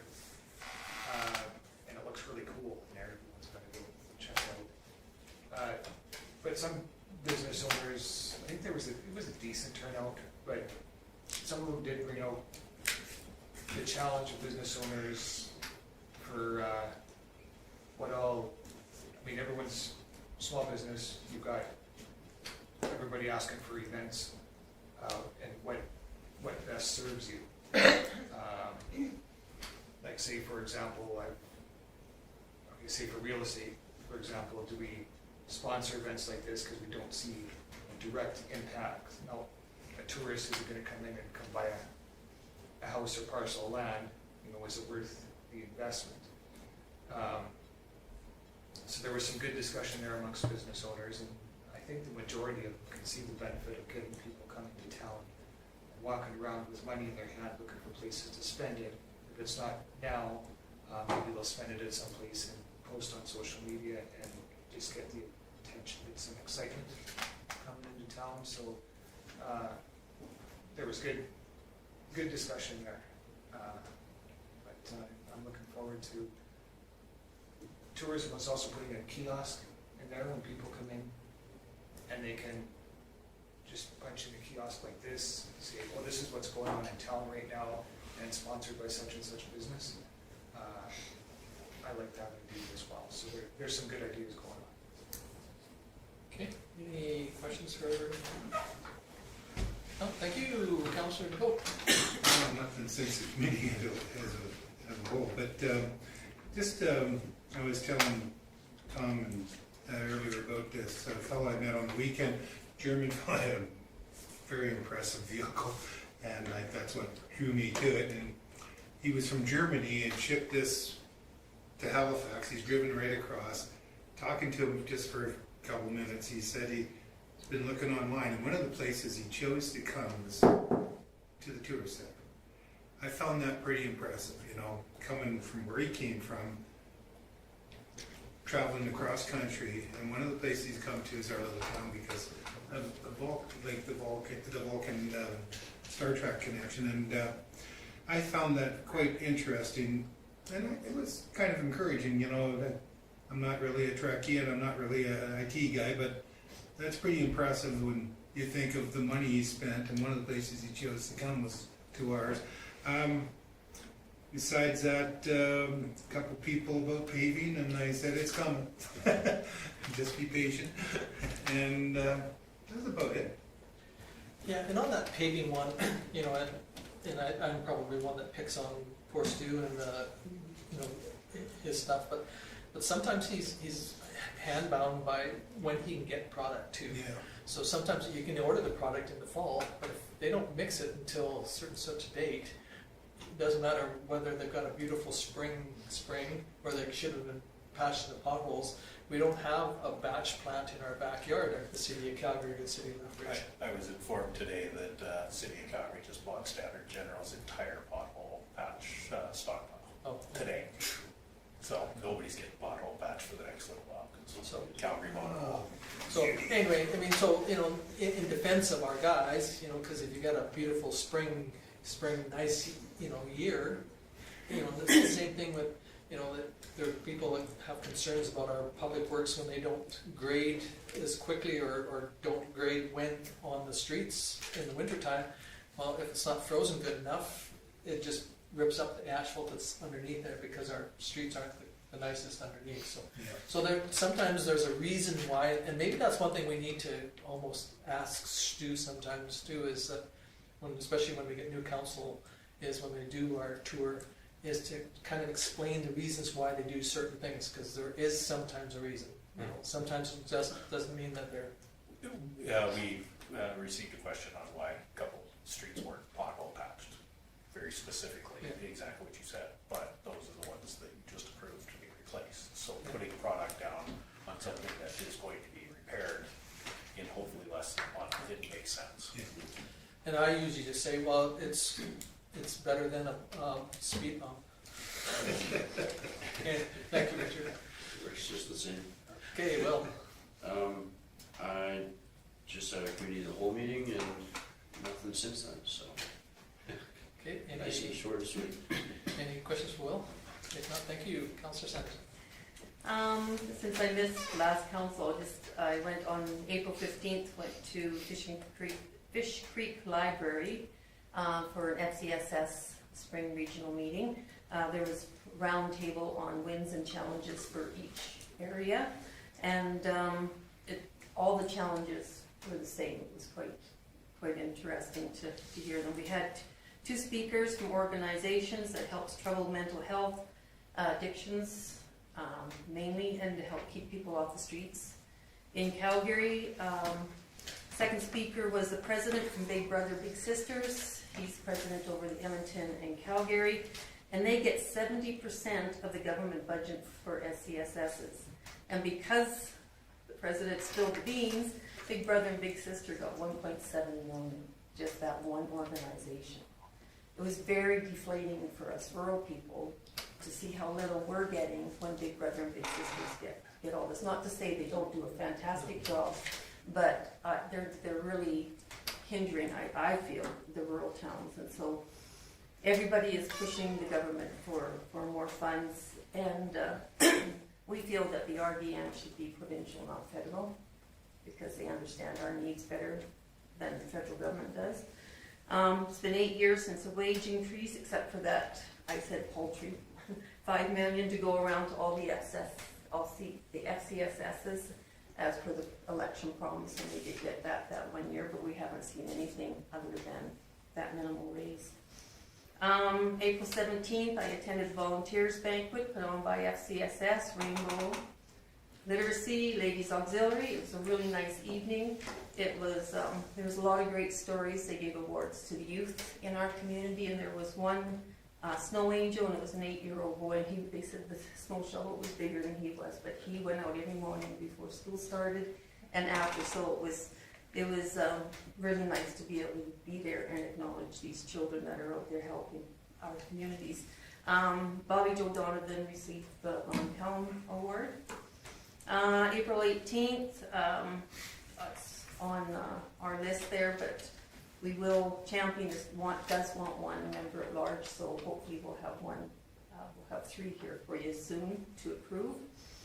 We're still going over our budget, still working on it. We're waiting for the June 3rd announcement on the transportation grant that Claresholm and Vulcan have put in for. This will decide if we can maintain our 1.5 employees or lose a 0.5 position. This puts more stress and work on the other employees, obviously. There's more people coming through the door every day. So, but then I just received it from Dawn 2 days ago. We've been advised we're getting 40,000 more for the RDN, so we'll be getting 60,000. So we're still 40,000 below, but we're robbing Peter to pay Paul to get that to work. So hopefully that will help keep some of our families off the streets because the I'm losing my voice, electrical, aren't you guys happy? Electrical bills and that are so high. April 30th was the Marcus Foundation meeting. Peter Dawson Lodge has been approved as to have a safe suite, which falls under the elder abuse policies. It's one room and it has to be for a senior only, so we are now accredited for that. So 2 furnaces are needed, one for Carmen Game, one for Champion. We're going with Lennox Stage 2 furnaces. And then at 5 o'clock today, I got this lovely letter from David Williams. I appreciate your interest in the Affordable Housing Partnership Program. I regret to inform you that your application for funding under the second intake for the HPP for the Marcus Foundation Lodge project in Vulcan was not selected for funding. The second intake attracted 70 applications from across the province, across 67 organizations. This high interest illustrates the demand for unique, innovative partnerships for vulnerable Albertans. Given the strong uptake in the program, it meant that evaluations were highly competitive and not all projects were able to receive funding. Thank you for your submission, your commitment to supporting vulnerable Albertans by expanding affordable housing supply in Alberta. Depending on the timing and alternative funding sources for your project, I encourage your organization to resubmit for a future funding intake. Should you be applying for additional sources of grant funding, such as from the federal government through the Canadian Mortgage and Housing Corporation, we would be happy to provide a letter of support for your application. So should you wish to meet with our team to discuss feedback, then I don't know, my printer did something weird, but we are scheduled now for a debrief with the government to see how we can improve that.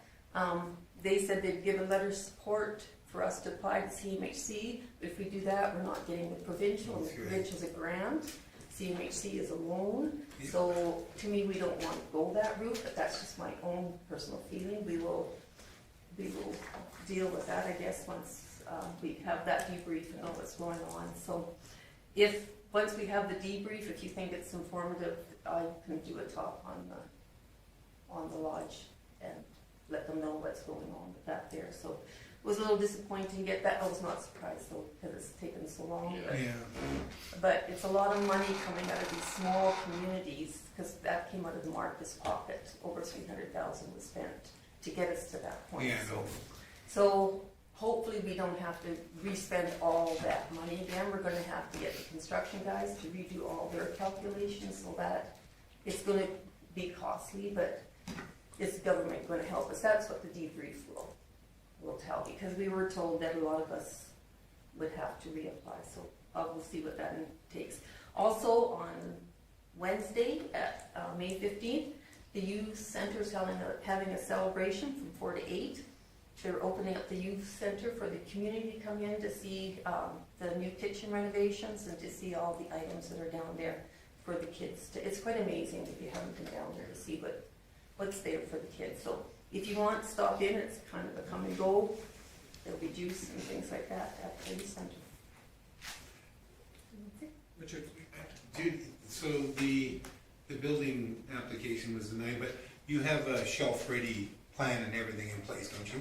Well, we do, but now when are they going to open the new applications up? And the construction costs could probably change, so then we're going to have to pay to get our construction guys. And then once they do that, then another construction company has to go through to make sure that their figures are reasonable as a government regulation, that it has to be double. So there's a lot of money goes into that, but are they going to honor what we have now? Are they opening it up again? I guess we'll find more out about that. We heard there was supposed to be a spring opening, but there's been no announcement yet, so.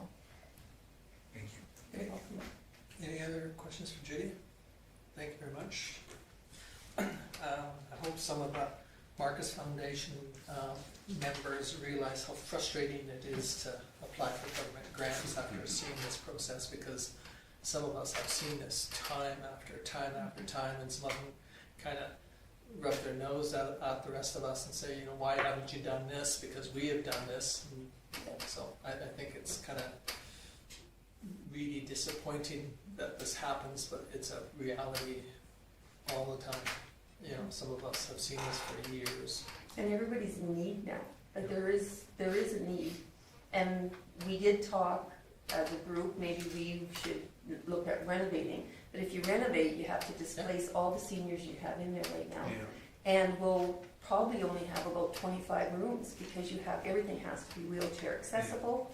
Yeah. And so if the cost to do that would be just astronomical because that place is full of asbestos, so we cannot, and our kitchen would have to be redone. So you're gonna boot all your community people out to spend about as much money as it costs to build a new one and have less rooms. Yeah. But anyway, I appreciate what you guys are doing. I mean, it's just frustrating, I'm sure, you know, but It's like I hard. said, the longer it takes, the more Yeah. painful it becomes. So. Oh, you kind of figure after a while. Anyway, Keep the drive alive. but yeah, thank you. Okay, Councilor Mokoff. I haven't had any meetings. I did meet with Kim, because I couldn't make the committee of the whole, just to go over the budget. But other than that, nothing. Okay, thank you. Any questions for Barb? Okay, thanks a lot. Councilor Dunham. I haven't had any meetings and I haven't really been out and about talking with the public because of work commitments, so I really have nothing to contribute. Okay. Maybe the whole meeting. I did go to the, yes, that's right. That's I right. have you written down for that. Yeah, and everybody, like Barbara said, she was the only one that wasn't fortunate to be able to attend, but she did do the pre-stuff on that budget. Thank you Good everybody work. for you know, taking your time out of your day to do the budget process, and sometimes you know you feel it is, and it sounds like it's you know kind of painful, but you know because it's something, but it's really important that we know our numbers and where we justify the money is going into our public. Anyway, now back to me. I did have a SAWA meeting, and it was held in person in Wheatland County. A good number of people showed up for this meeting. There was a bit of discussion by a couple of the members prior to about our standing as a association, and it happened because of the process that happened because of the COVID, and you know we didn't have our AGMs on time, and so you know so we were challenged on that by one member municipality, but it kind of went through good. They went into camera, and so there was a huge discussion on how in-camera works, and you know there was one member that was taking notes and was challenged on their note-taking, and but then when we came out in camera, there was a motion made to enter into an MOU with HZI, and it was defeated, and so it was defeated soundly, and if you want to know why, I can explain to you, but not here.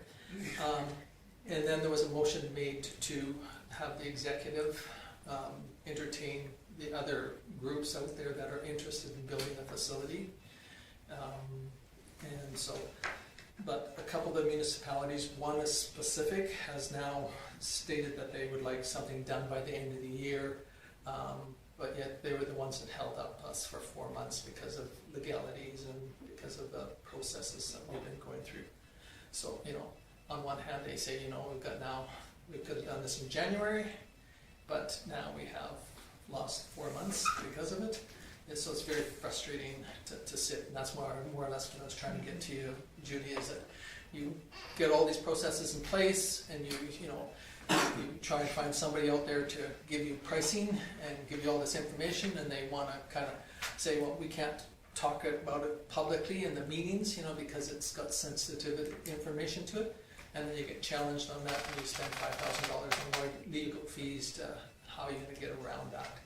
And so it's very frustrating as an organization. So as SAWA, it's been very frustrating because of all the municipalities that think that things should happen quicker than they do, and they don't understand that, you know now, again, exactly what you guys have to do, go through, get more pricing, go through this whole process, and do you pay for it yourselves, or do you have to find somebody else that's going to pay for it and then want that to be reimbursed?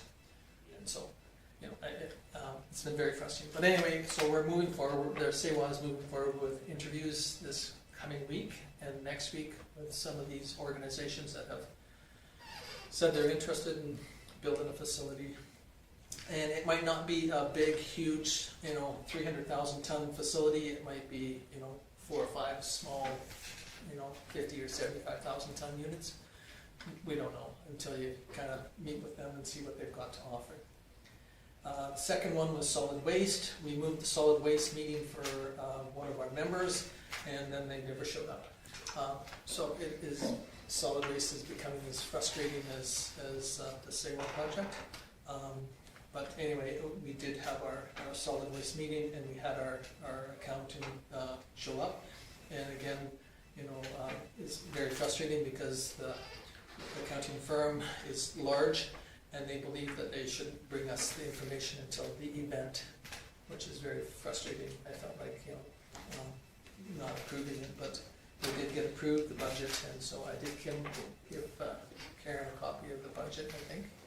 Approved budget, did I? I mean, not approved, I mean the financial statement? Did I? Yes. Okay, and so if you're interested in reading it,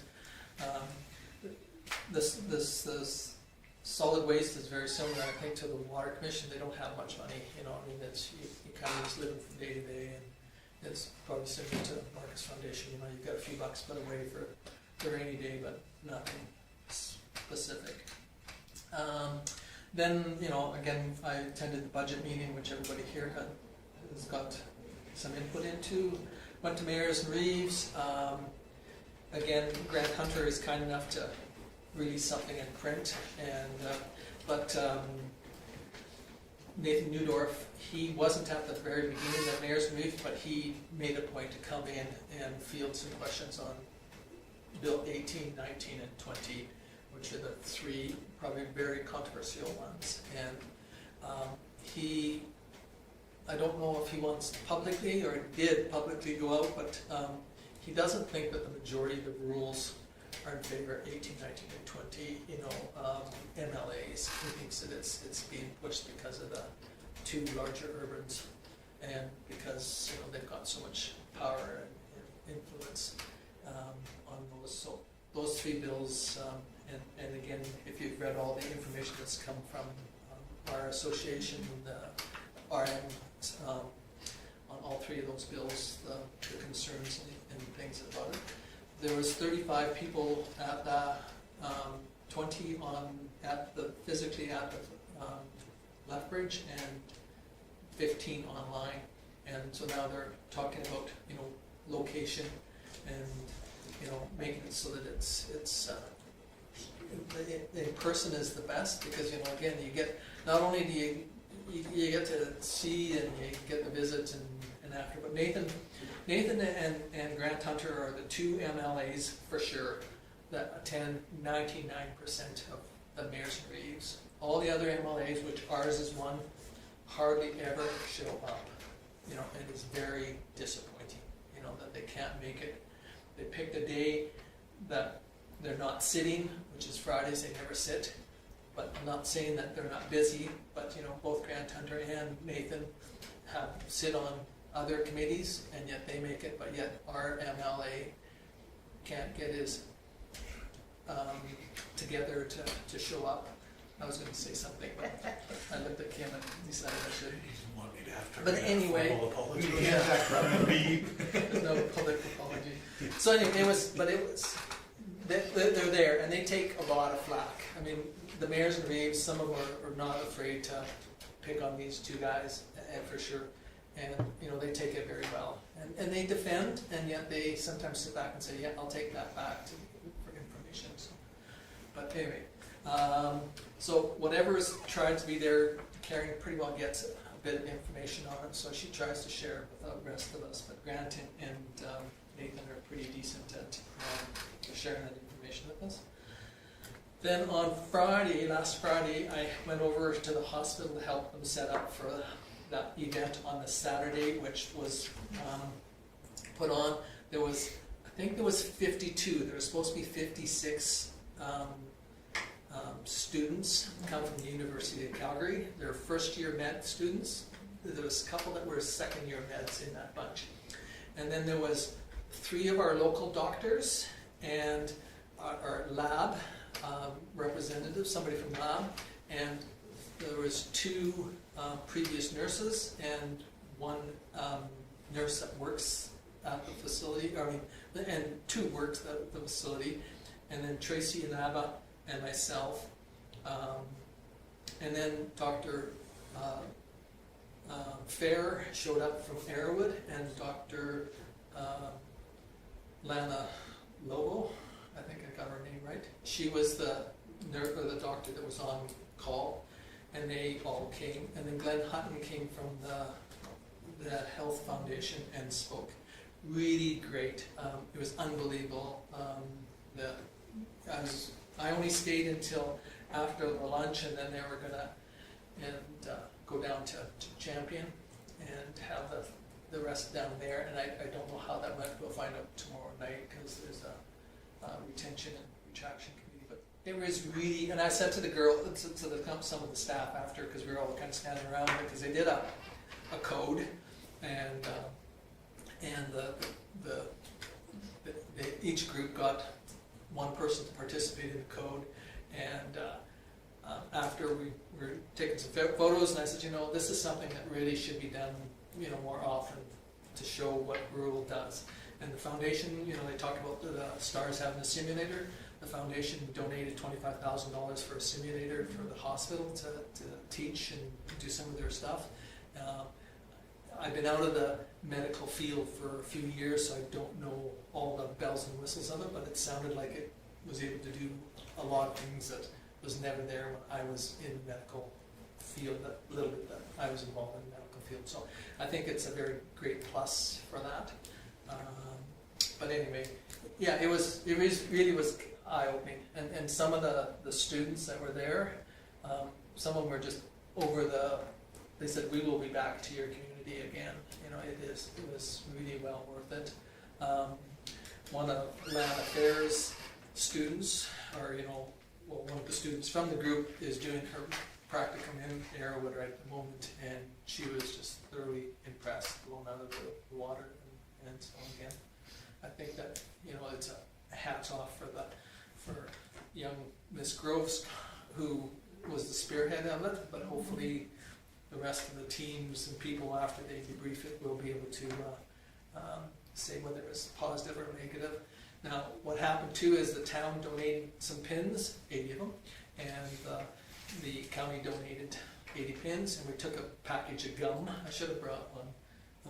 And they put a sticker on this package of gum that says, "We hope that you choose us as you enjoy this gum." And then there was one of those QR code things on it, and it was kind of neat. So it was kind of lame, but on the other hand, you give a person a card, and sometimes it's the same lame thing you put in your pocket or throw it away. So we're hoping that some of them will take advantage of it. But it really was. It was really neat. And the part that I was so excited about is that it was really started by a local young lady from Champion that had enough backbone to say, hey, this is something that should happen, and convince the University of Calgary to send out their Dino bus, with these kids in it, or youth in it, and so it was really good. So other than that, again, so thank you to the town for the donation and the county for the donation of the pins, and I think that's pretty well it, all I had, unless you guys got some questions for me. Mom? I just do Google Words and I get notifications of stuff like that. There was an article in Lethbridge News about that program, the urban lady who set it up and all the medical students coming down. And I thought that was really cool. I also think it's very, very sad that unless you are going to stuff like this, no one else is going to see it, because you can't share news on Facebook or social media like that anymore. And I think our small town, a lot of small towns, anything, they don't have newspapers anymore, can't see stuff like this. You're 100% right. Stephen did interview her, She was on from the Calgary Herald type thing, because, you know, that's a Sun Media affiliate, but exactly what you said, you know, that can't be shared by our local other groups unless some of that information is taken and shared other ways. I don't know how to get around that, you know, it's just, yeah. It's that, and I think there was an instance last year where there was a real emergency in the community. I'm not sure if it had to do with medical emergency or police, but we couldn't spread it around social media. Yeah. So, but I do appreciate you bringing that to attention, but at least we know.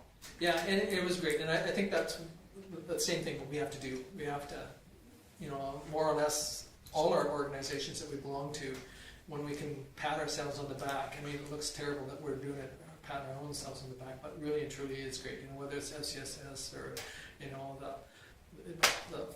the Marcus Foundation or whatever, so that we get it out, that because, you know, in a way, some of us, like I said, we feel so bound by rules and regulations of what we can do and what we should do and what we can't do, and I think we got to try and do as much as we can. So, you know, I'm not a big Facebook person, but yet, you know, I think whatever we have to do to get that out is important. So, but anyway, anything else? If not, somebody wish to move our reports? Richard? Okay, thank you. Any question on Richard's motion? Hearing none, I'll call a question. Favor? It's carried unanimously. Okay, moving on to the activity management report. Any questions?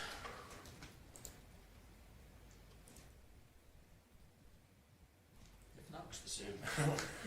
move on to your next one. Yeah, so my CAO report is pretty straightforward. You've all had a chance to read it. Things worth noting, the FCSS annual report signed off and sent to the province, so don't know the process. It's all digital now, so done, and staff there have to do all of the reporting, then they have to send it to me. I have to review it, sign off on it, and then it has to go to the province, so it's become kind of onerous, but we're getting better at it. Again, with the RCMP in to discuss the spot-specific enforcement, really good feedback from them. That, again, it's the same thing. If we are seeing things out in the community that we want their attention on, Ryan is very happy to just have that come through me to him. And again, talked to the Legion president, and you know how that went. Worked quite a bit on the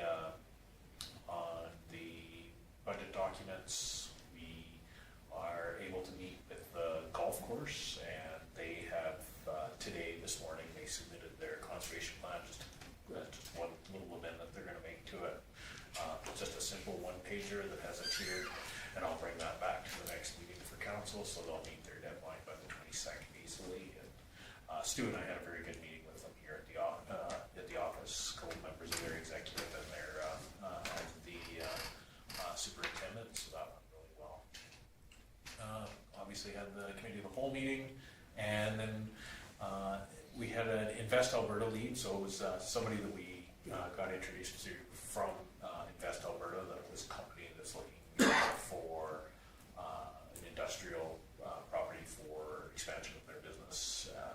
We did a site visit. You can see it was May 7th. It was raining so hard and the wind was blowing, so we did the majority of our stuff in front of maps here in town, but then did a site visit. And without going in camera, I won't say a whole bunch more, but if you want to know the name of the company, what they do, though, I can talk to you about that after the meeting's done. But it was a good lead. So we were there's quite a bit of potential there for this. So, and they're looking for about 4 acres. So a pretty good chunk of our industrial. Other than that, I was away on vacation for a day and for a family sick day. Okay, any questions for Kim? If not, we will move on to the development officers.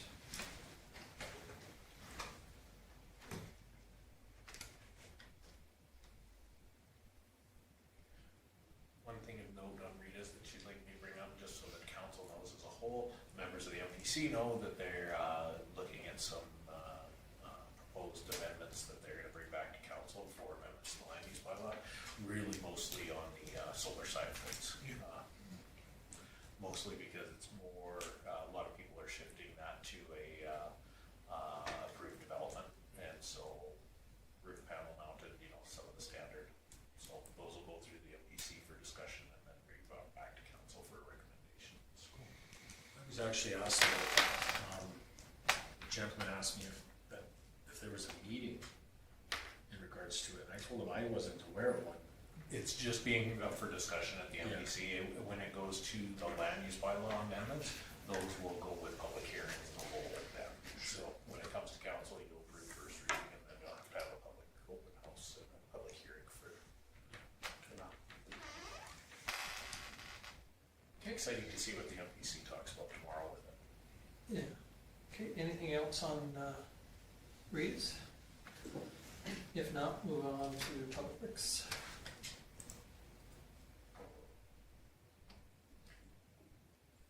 Anything in there at all? They have much trouble with all the rain and wind and everything. Actually, we did really well, tree-wise, didn't sustain too much damage. Few around town, but not.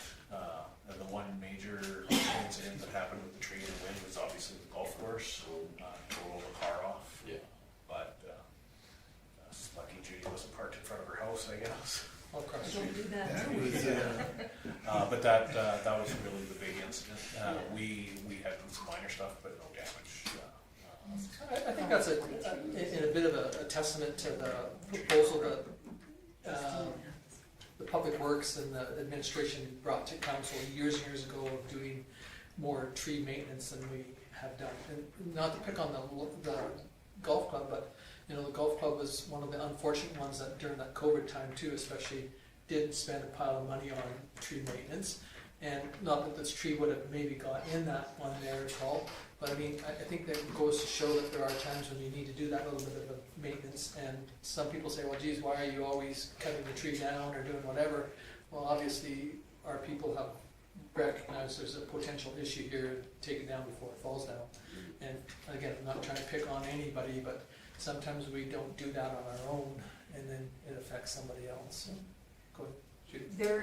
Those trees are, at the golf course, are tested, Yeah. and they are marked for removal, but it's the cost. Yeah. I mean, you know how much it costs to take the trees down, so once they reach their budget, they have to quit, and there's still some trees that probably. let's hope for a big wind. Yeah, well, but on the other hand, do you? I mean, or do you hope that we can get them down in a timely and proper fashion instead of waiting for Mother Nature to take a toll on it? So, but again, yeah, no, I'm not trying to pick on anybody, but all I'm just saying is that people do say, well, geez, that tree should have been saved or whatever. Well, our people disagree with you. They look at what they see and And one of the benefits of working with an arborist that does that is we also, in Stu's budget, for every tree that comes down, also replace one. So it's kind of it's not really the fairest thing in the world because it takes 50 to 100 years to grow a tree and 10 seconds to knock it down and another 100 years to grow another nice one. But that is the model that we've been using over the last several years. It's for every tree that comes down, one goes up. So, sometimes not in the same spot if they're under power lines and places that made the fall to begin. And then sometimes too, you pick a tree that's more conducive because we've learned a lot more than the old poplars or the old, type thing. So we've learned a lot of which tree is a better tree. So in Stu's report, he's also, the sports court's been spending quite a bit of time there. Things are on track so far. Everything's looking to be on budget. There was a few little things that came up. Found an old drainage manhole for the old pool, some of those things, and had to take and adjust some cut fill rates, and so everything seems to be working well now, even through the rain and that. They didn't have too much for infiltration, so they were able to get back to work right away. So it's coming along fairly well, but is chewing up a bunch of Stu's time. Yeah. Is that Is that in the budget? Yeah. The only complaint I've heard is how come we picked the spot? We didn't pick the spot, did we? We the did, town yes. pick- we The town- community did it. The community Yeah, did. there was 5 community meetings prior to anything being done. It's good to know because And they went to other organizations and have done it. Schools, and then, yeah, they did this, both schools and 5 town hall Yeah. for input, and then when it was brought back to council 3 different times to review location See, before it and was picked. the only complaint I heard is why would you pick a spot where there's no parking? But again, And, this is phase 1, you yes, know. there will be parking.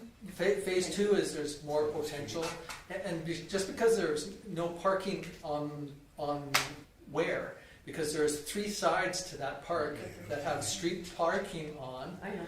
you know, and there was a swimming pool there at one point in time that had, you know, huge repercussions on the community around it, and so, yeah. I just wanted to know. No, how no, they no, I respond appreciate to that. Yeah. It's gonna look awesome. I think It will. it's great, and I think though that, you know, and I think that's part of the problem though is that there are some people that should know better than putting something online of what it potentially could be or would have been, you know, without doing any thinking. They're obviously had slipped on a piece of ice that day and hit their head because they, you know, gave up really poor advice of what was going to potentially be on that site, and you know, it again stirred the pot of something that didn't have to happen. And we've had to do quite a bit, there was quite a bit that went on through Facebook, misinformation on that park. So somebody took a picture of a plan and put it online with their own suggestions of what it should be, and people thought that that's what was happening. Not what it should be, but what it was going to be. Yeah. So, Because I had to read that over about 5 or 6 times to make sure that that person, again, like I said, you know, either wasn't on some kind of illicit, illegal drug, or whether they had slipped on something, because, you know, it was somebody that should have known better, but didn't. We should have hired him instead of seen him. Anyway, but yeah, through the phases, all the questions about parking, and if you do have somebody that does have questions that you can't answer, send them this way, because that's, we have the whole project documented for right from start to finish, where we're at, how we got here, and that's why we're in phase 1 of a 3-phase project, because there's bathrooms and all the different things that will not be built as part of this project. Yeah. and yet, and again too, even because there was, you know, 1 or 2 or 3 different people that didn't agree with what the direction that was going or whatever, I had a person that came up to me and said, you know, they thought that it was great and, you know, super, and, you know, more or less a pat on the back saying keep moving forward because it's something positive for your community, and so. From the last meeting, Stu mentioned about the reseeding out of the industrial. So they met with the contractor and the engineers, reviewed it, and there was some seedling coming. So they decided to give it a month.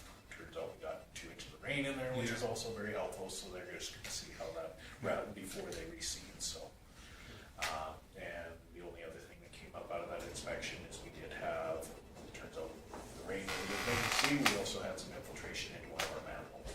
So as soon as that water stops coming in, we're going to get that patched up. Summer students, did they? He did end up getting 4. About 4, yeah, He hired one, she was in this morning, to do her stuff. sounds good. They have to be 16, right? No, well, yes, if it's the summer, 18 and in college usually do for any of our grants. So, and the reason why is we start in May, so if they're still in high school, they can't work during the week. And don't want to work on weekends. Any other questions for Kim on Stu's? If not, we'll move on to the Community Services Management report. Chris, did you get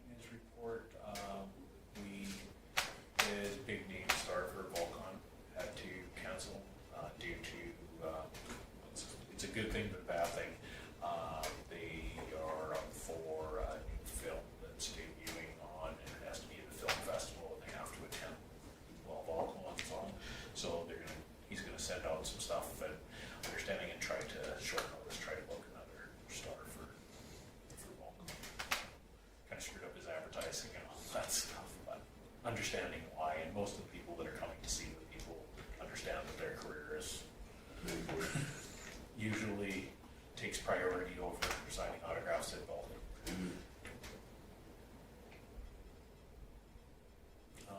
Pool staff is all trained and will be ready to go for next weekend.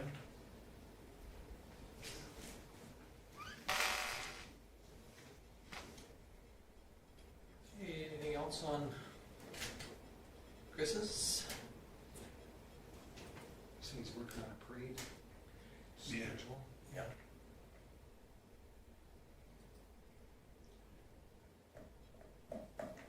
Okay, moving on to bylaw. And this is Channing's first report and was for April in the middle of his.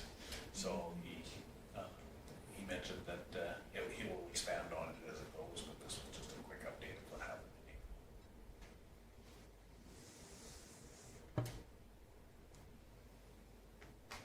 Thinking of that, has anything been addressed about the hotel siding plan or hotel anytime we can do? Yes, we've got an ongoing file, and just anytime something comes off, so, not the last time, but the time before that, we got a old property owner, did the order, they didn't respond, we ended up hiring a contractor to secure some stuff, and then put it towards the tax, but we have to go through the same process every time, so. Thank you. The last time, on the wind the other day, we made a phone call to the owner immediately as soon as birds started coming off the building. We received a response that we could care. Did, yes, she said she would look after it. Okay, thank you. She's in receipt too.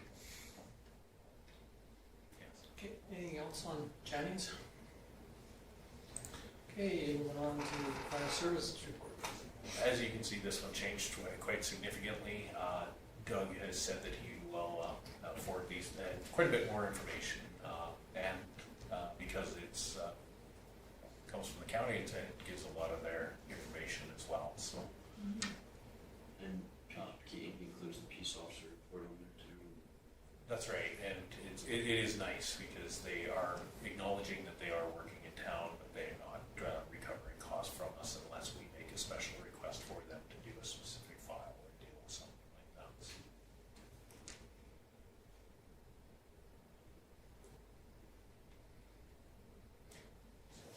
Any comments, questions? If not, somebody wish to file the Cole? File the administrative reports, please. Okay, any question on Cole's motion? Hearing none, call question in favor. Opposed, seeing none, it's carried, so one more motion. Oh, well done, Lyle, well done, you caught him sleeping. Lyle moves and we adjourn. Any discussion